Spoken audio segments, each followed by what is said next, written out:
Welcome to Rotary and Serving Our Community. My name is Nomura, and we have a pretty special show today for you. We will be featuring the Rotary Club of Santa Barbara, and with us today we have Katerina, Zamyatina, correct? Yes. And Bill Dutton, both from the Rotary Club of Santa Barbara. Tell us a little bit about yourself. What do you do there, Katerina? Yes, my name is Katerina, and currently I am on the board of directors of our club. I was very fortunate to be president during 2014-2015 year, and very privileged to be a Rotarian for the last 12 years. 12 years, wow. Long time. How about you, Bill? Well, and mine's even longer time. I've been a Rotarian since 1978. Wow. Within the Glendale Club, and then came to Santa Barbara a little bit later in 1996.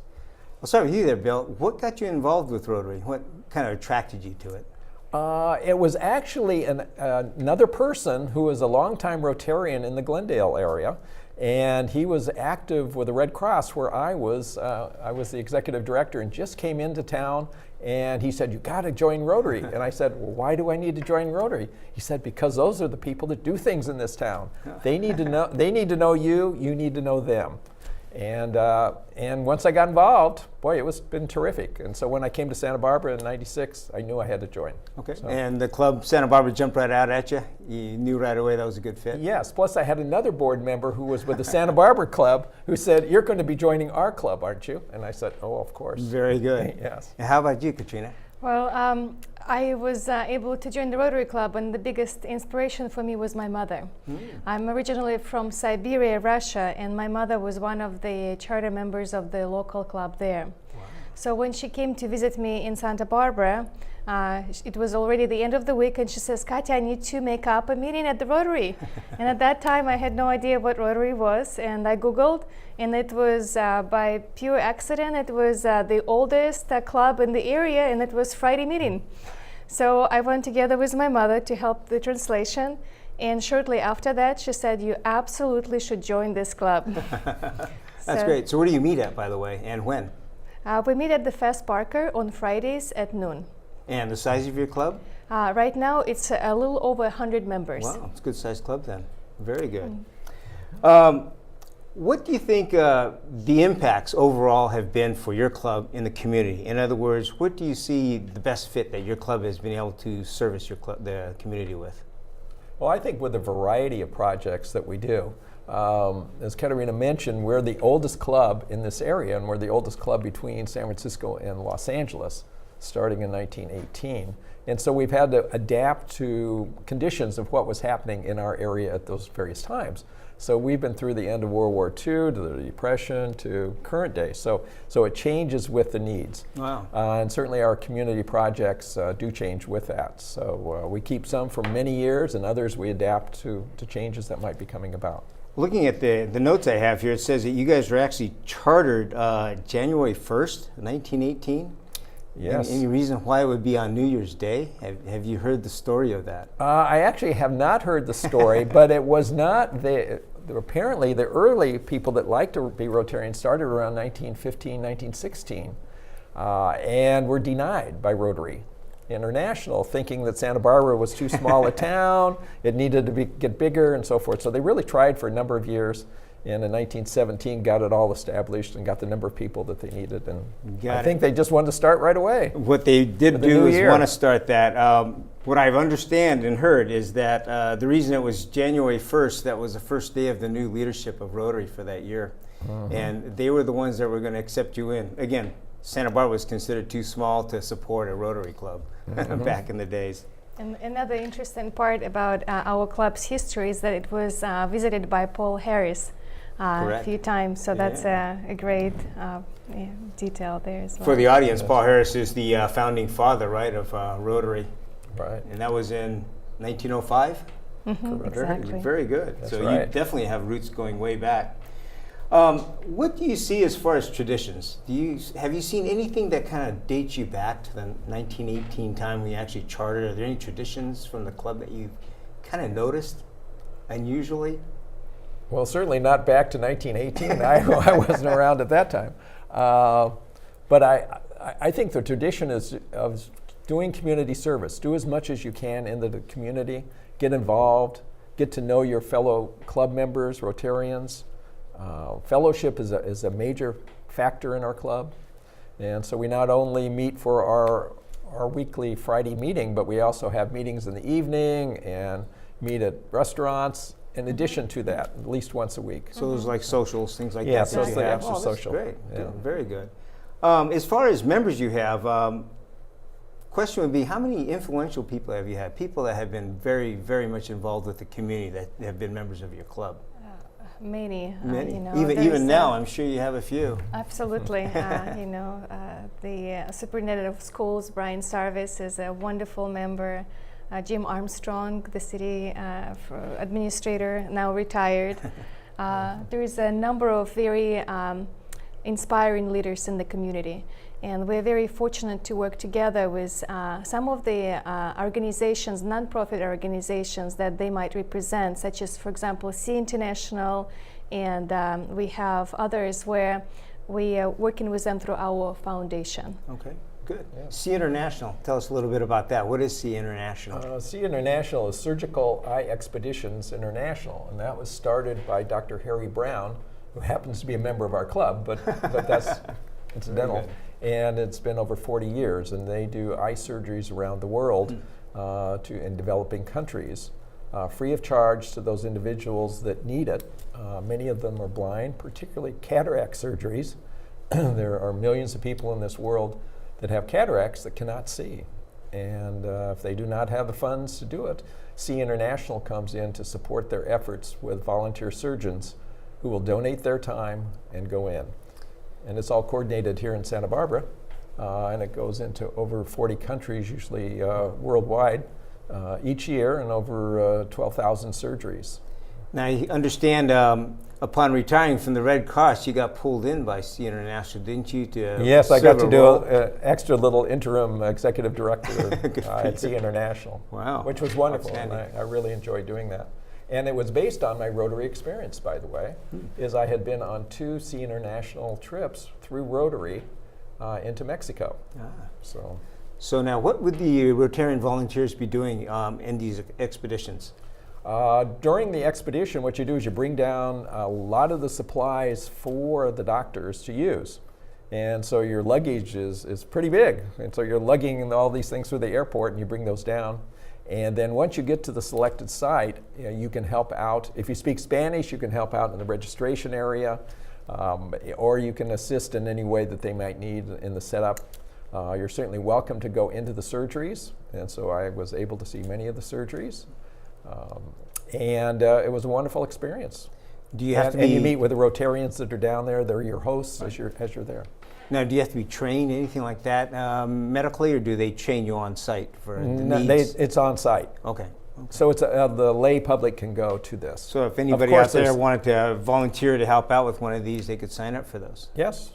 Without experience, prior experience? Correct. Wow, yes. Very good. Now, what's the average team size, and how many surgeries do you actually do on one of these There trips? will be between, in terms of Rotarians going down, it'll probably be 4 to 8, something in that range. And surgeries, usually between 50 and 100. Wow. If it's over a certain, usually it's over a weekend period. Now, the doctors from the host area, or do they actually come in from the United States? The program is for them to be a combination of the two from that host country, because they are the host, and we only come in, Sea International only comes in if it's invited.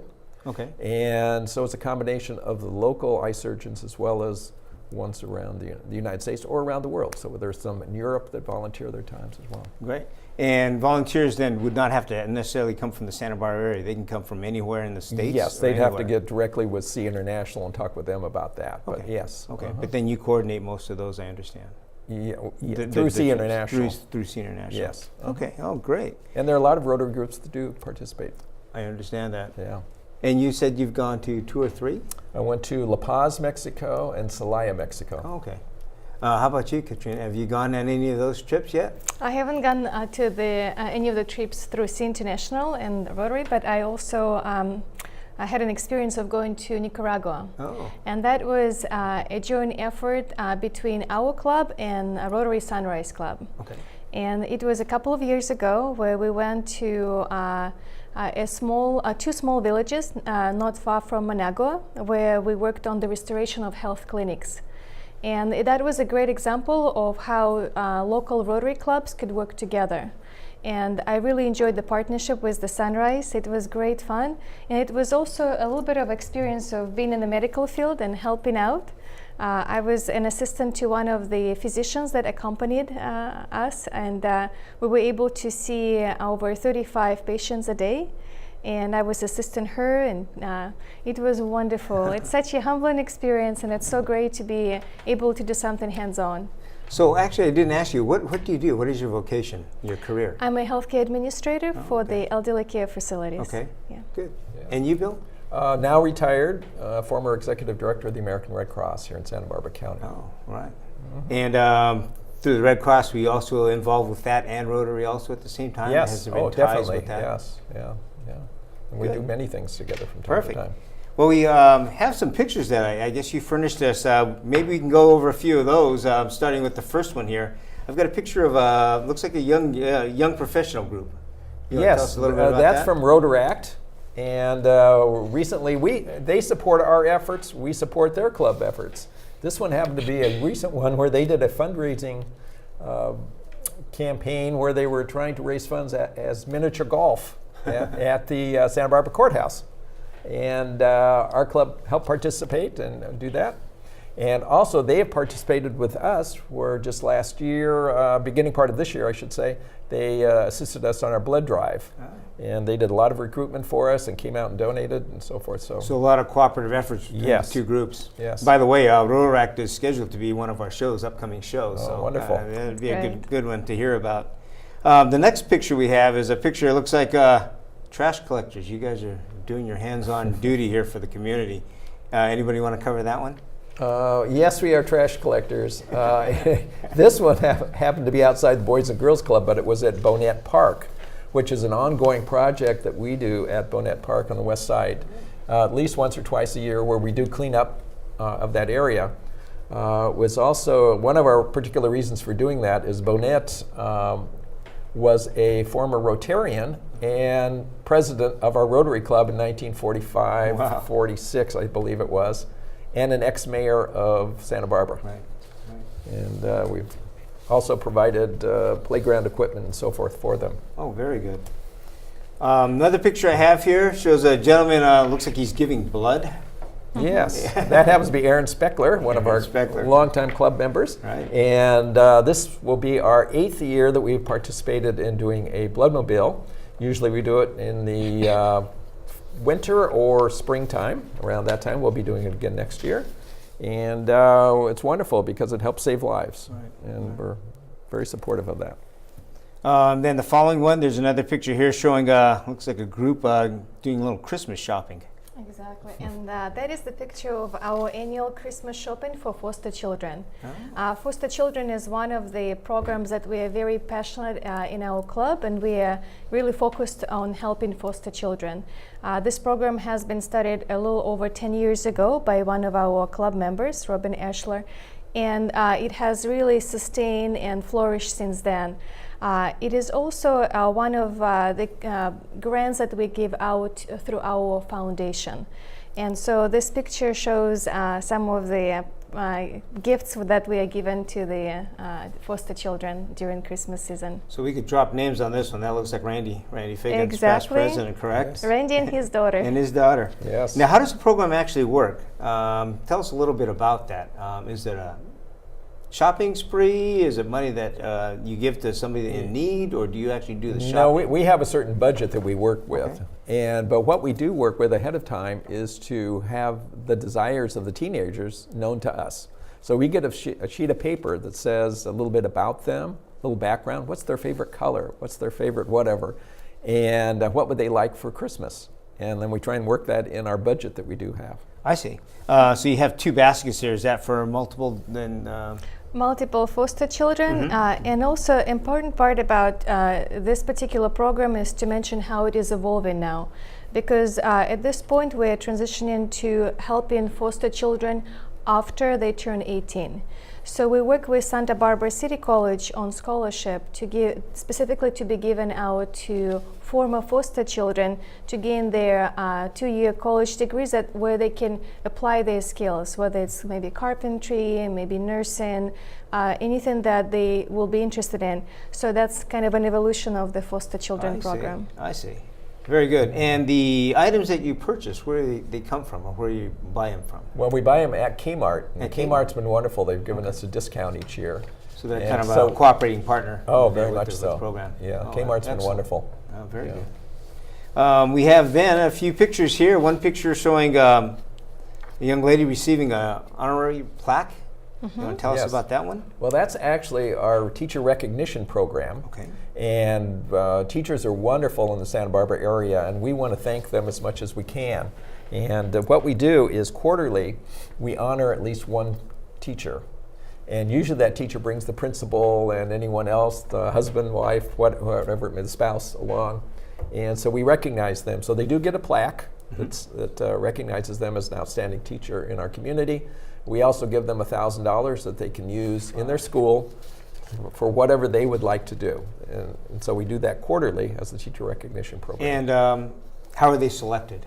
They're selected through the school district. So they, and then we look at their recommendation, and if it appears to be in line with what we'd like, we say fine, we would like to recognize them and bring them to one of our Rotary meetings. Great. And I noticed the next picture following also has another, looks like a young lady who's a teacher also, I believe, and picture there of Brian. Now we could drop names, like I said, welcome to, and I guess he's probably fairly instrumental also with the program. Another picture here showing a contribution of $5,000 to Children's Library. And this is one of our grant recipients. One thing that I should mention is the important role that Rotary Club Foundation plays in giving out grants. So this is our way of staying involved in the community, and we receive multiple grant applications that our foundation reviews. And so this particular grant was $5,000 that was given to the restoration of the children's library section in our main library.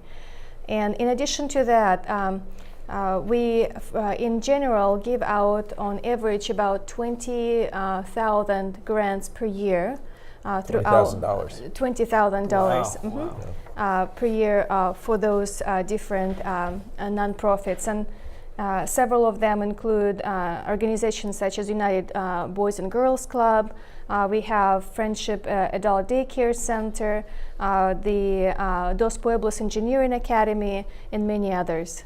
So very good. Sounds like there's quite a bit of focus on education as far as contributions and the foundation giving. And youth as well. Youth. And youth. Yeah. Well, you said there's an adult one there also. So yeah, it is could be across adult. the board. Yes. We've also given the Sea International that we talked about earlier. Right. So it varies, but it tends to be more of a youth focus. Okay. And since 1987, we have given out over $1.7 million to this community as a result. Wow. And is that through the foundation? Through the foundation directly. Wow. Exactly. Outstanding. Good for you guys. Okay, I have a picture here of looks like a plaque, a memorial plaque there. You want to tell us a little bit about that one? Well, that one was something similar that we talked about a little bit earlier, was in a loving memory of a particular person who was a Rotarian in our area, but it was really at Bonnet Park that we talked about as well. And so there's a Rotary plaque that kind of thanks us for being there, and we provided playground equipment for them during several years ago to do that. So it's a great program. Okay, great. And is that kind of a continuing project? Or yes, that one we do every year, and we look for the needs of Bonnet Park. Okay. And as I mentioned earlier, we do a cleanup at least once or twice a year. And you also, I understand, do capital improvements, for example, the playground, things like that? Yeah. Okay, good. Does the foundation, your foundation, actually have an endowment for the playground structures, things like that? No, we don't. Not for that one. Okay. City takes charge then, I would guess, with some of the... Yeah, we work very maintenance of closely that? with the city. And Parks and Recreation. I think United Way also. Yes. Paul Didier is instrumental in this whole process as well. Very good. It sounds like you have quite a few ties here to the community. Very big players. Good for you guys. The next picture shows volunteers check-in for the Rotary Rose Parade float. Yeah. Is that an annual thing that you guys do, working with that? Well, as we mentioned earlier, we do a lot with other clubs. And you should know this one more than anyone else, because Wade has been heavily involved in the Rose Parade float for Rotary. And each year there is an opportunity for the Rotary clubs in the Santa Barbara, Carpinteria, Goleta area to go down to the Rose Parade and work on the Rose Parade float that Rotary will have. And these are just a few pictures that we did I believe it was last year, to get involved. And so a number of our members went down and they were given T-shirts. And I think, Wade, you were involved with getting those. We were. We had a lot of those donated too. Yeah, so that was great. So we really enjoyed going down. It's a fun evening. It's sometimes really cold, but because you're working in certain areas, but it's wonderful. Yeah, and we enjoy it. And the bus ride up and down is great. About 40 people go in that bus, right? That's right. Correct, each year. That's right. outstanding. And so the clubs throughout the whole South Coast go. I see a picture here of one of the groups that went down, and a picture of you with, let's drop his name, Steve Peterson. He's going to like that one. That's right. Another past president. Another past president of our club. You guys showing some flowers? You guys getting ready to set those into place? We were. Now, what do you think about the, I've heard stories that it's pretty tedious as far as putting those floats together. Oh, what's your take they on are. it? My first year that I went, it was putting seeds on. Not flowers. Flowers are big. Seeds are like small, and you've got generally glue all over your hands. Yeah. So they must have known you were a past president to give you that Oh job. yeah, I got the premier Pretty job. special. Yes.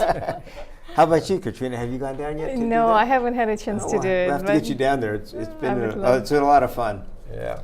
A few pictures now we have showing some of the international efforts you have. You talked about Sea International, but I see a picture here with an ambulance in the background. Yes. One of our, this one happened to be for Ezequiel Montes, Mexico. And a group of us went down to Ezequiel Montes, gosh, how many years ago? 7 years ago, I believe it was. And as we were down there, and we met with the Rotary Club while we were there, we wanted to find out what their needs were. So we were exploring what were the needs first before we started anything. And we discovered that in a town or city of around 50,000 that they served, they only had one ambulance. And the number one project they would like us to work on was an ambulance. So we came back to the club, and there were, I believe, 6 of us that went down on that expedition to see what the needs were. And we came back, and lo and behold, one of our members knew somebody that was president of an ambulance company, because we thought we'd be doing a big fundraising effort and all this kind of. As it turned out, it was another Rotarian in another club who said, "Sure, I'll be happy to donate an older but still usable ambulance." And so we did, and we eventually got it down to Ezequiel Montes and became their second ambulance that they had. Wow. And they put a Rotary emblem on the side of the ambulance, which was very nice of them to do. I see a gentleman here with a hat on. It looks like Wolf. That was Wolf. Stuhlenberg? Yes, past district governor. Of Mexico. Yes. Yeah. Yeah. Yeah. Yeah, and Wolf comes to Santa Barbara quite often. He likes it here. He does. He does. That's where we first met him. So yeah. It's very interesting speaking to him. His English has a pretty strong German accent. Yeah. As does his Spanish. Yeah. So he's a very unique man, but he did serve as a governor for us, and we actually are taking him down Jaws of Life for this next project. Oh, is that right? Yeah, and we're looking at another ambulance. Last picture looks like we have here is a picture of, looks like helping somebody in an international country of some place. Yes, that happened to be our trip that we took earlier in the year to Guatemala. Okay. And one of our international projects is to work with a nonprofit in Guatemala called Mayan Families. And they're an outstanding organization. And when I was first doing research on them, I found out kind of all the good things they were doing. They have 7 preschools that they run. They have scholarships for 3,000 students from preschool through university that they provide for. They provide housing. They provide senior programs. One of the projects that we were involved in, which the picture shows, is stoves. What they have is many of the Mayan families that we discovered when we went down there still cook on the floor. Generally, it's on dirt floor, and if they're lucky, they'll bring in about $4 a day, and part of that is to buy wood to cook their food on. putting this stove in, which our Rotary Club helped purchase, saves them about 70% less wood. The key factor to it is they also vent the smoke out. In the past, the smoke was kept in the room. So there were a lot of respiratory problems and so forth. Kids weren't going to school, a lot of other things. So we vent that out. And so we've done a number of those, and we go into each individual home and do that. Very good. As far as community, local community, what do you feel, your opinion, of the best project you do, the best benefit you give to the community right now as far as projects through your club? Katerina mentioned about the foster children program. I think that's a key program for this area, particularly for the teenagers. Mm-hmm.